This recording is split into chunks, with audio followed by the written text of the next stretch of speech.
প্ৰথম আহিলে বালক তেল, বালক মিঠাতেল, এতিয়া আহিলে মামা তুলি।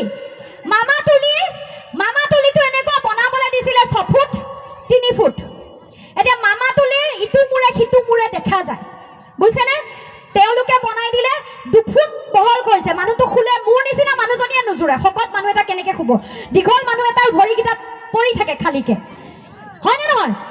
তাৰ 5.5 কোটি টকাৰ নিবিদা 1 লাখ মানুহ হলে আহিছিলে, তেওঁলোকে তাৰ টকাটো খালে বুলি আমি ক'বলৈ বাধ্য। কেলে কম শুনক, যদি তুলিটো তোমালোকে দেখিছিলা এনেকে চাই দিওঁতে ইফালটো সিফালটো দেখি থাকি, তুলিখন এনেকুৱা এফালে কি চাইছে এফালে দেখি থাকি, সেইখন তুলি বুলি কয় নেকি?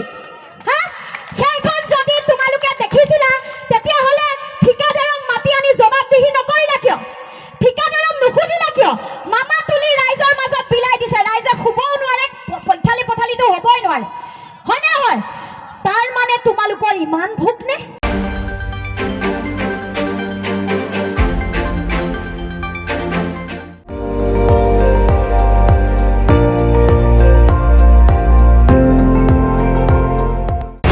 আপুনি চাই আছে ND24, সৰ্বশ্ৰেষ্ঠ নহয় সৰ্বোত্তমৰ দৌৰ।